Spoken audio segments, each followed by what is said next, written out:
बोलिए श्री सद्गुरु महाराज की जय। हम लोग सुन रहे थे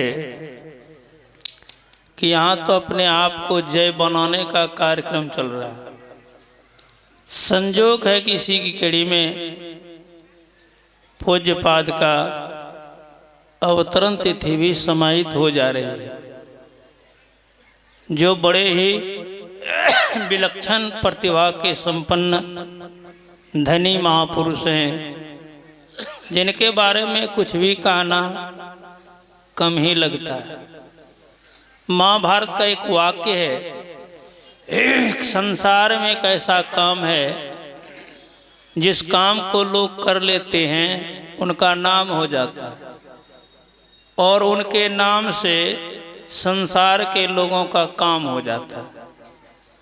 ऐसे ही स्वनाम धन्य महापुरुष हमारे पूज्यपाद श्री हैं, जिन्होंने प्रत्येक वर्ष विलक्षणता का कार्यक्रम करते हुए सबों को सद्ज्ञान दे करके उद्बोधित करते हैं, जिससे जीवन का परम कल्याण हो सके।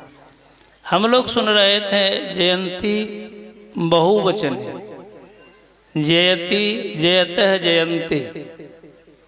जयति का अर्थ होता है जिनका जय हो गया है, जिन्होंने अपने जय प्राप्त कर लिया है, और उनके सानिध्य में जो भी आते हैं उनका भी जय कर देते हैं, उन्हीं की जयंती मनाई जाती है।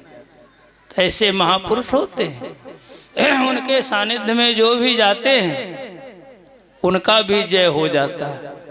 इतिहास गवाह है। इसलिए ऐसे कार्यक्रम में सबों को संलग्नित होना चाहिए। संत महापुरुष उपदेश क्या करते हैं, जय कैसे होता है। अभी पाठ की कड़ी में हम लोग सुन रहे थे, वह एक परमात्मा की भक्ति से और सबों का विचार। शिवज सुख सनकादिक नारद, जे मुनि ब्रह्म विचार विशारद, सब कर मत खगनायक या करिए राम पद पंकज ने। जो उस राम के चरणों में प्रेम करते हैं उनका जय हो जाता, उनका परम कल्याण हो जाता, वो महान हो जाते हैं। जिस राम के बारे में हम आप जानते हैं, राम का चरण क्या है? राम का चरण है बिंदु।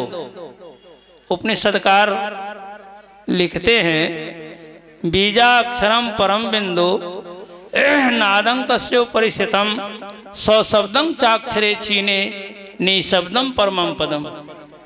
अक्षर का बीज शुरुआत क्या है? वो है परम बिंदु, और इसी बिंदु को परमाराध्य सद्गुरु महाराज ने कहने की कृपा की है, सुख सिंधु की खिड़की अति न्यारी। सुख के समुद्र में जाने की एक खिड़की है, मतलब जहाँ जाने के बाद कभी सुख घटता नहीं है, कमता नहीं है। वो बिंदु है कहाँ? अपने अंदर में। इसी बिंदु को प्राप्त करने के लिए यह कार्यक्रम है। जब तक उस बिंदु की प्राप्ति नहीं कर लेते हैं तब तक किसी का जय नहीं होता। संत महापुरुष इस बिंदु पर अपना आधिपत्य रखते हैं, और उनके सानिध्य में जो जाते हैं उनको उनका दर्शन करा देते हैं। परमाराध्य श्री सद्गुरु महाराज ने श्री वाणी में कहने की कृपा की है, प्रथम ही धारो गुरु को ध्यान, हो श्रुति निर्मल हो बिंदु ज्ञान, दो नैनों बीच सन्मुख देख, एक बिंदु मिलाए दृष्टि दो एक, सुख मन झलके तिल तारा, निरख सुरति दसवीं द्वारा, ज्योति मंडल में अचरज ज्योत, शब्द मंडल अनहद शब्द हो, अनहद में धुन सतलौलाय, अब भव जल तरबो, यही उपाय।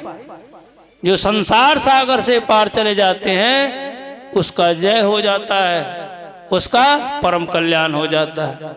यही संतों का उपदेश है। जितने सृष्टि में संत महापुरुष हो गए हैं सबके तरफ दृष्टि गोचर कीजिए, सबों का यही उपदेश रहा है। जो इस उपदेश को अपने जीवन में धारण किया है वो आज महान हो गए, अनुकरणीय वंदनीय पूजनीय हो गए। इसलिए हम लोगों को भी इस तरह का कार्यक्रम करना चाहिए। देखिए यूँ तो भी दूसरा समारोह है, दूसरा कार्यक्रम, बहुत लोग कहने वाले, सबके अंदर में इच्छा होती है कि दो शब्द हम भी कहें। इसीलिए सबको मद्देनजर रखते हुए जो नहीं कह सकेंगे वो मन ही मन अपनी शुभकामना उद्गार पूज्यपाद बाबा के लिए श्री सद्गुरु महाराज की जय। अपनी वाणी को विराम